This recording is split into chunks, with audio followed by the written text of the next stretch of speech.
पीछे खाड़ दिवई दोनों हाथ जोड़ उगिए सूरज देव करिला अंजोर।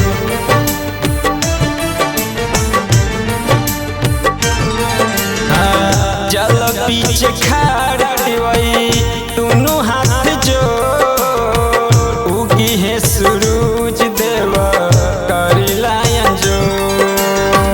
बरतिन दिवैया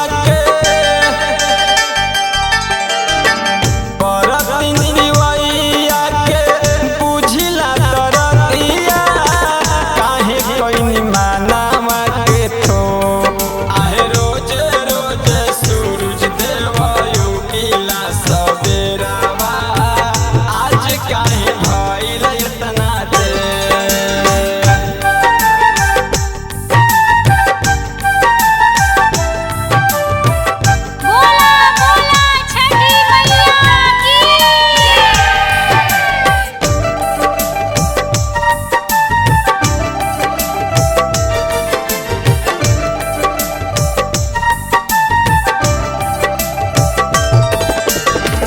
संझिए ले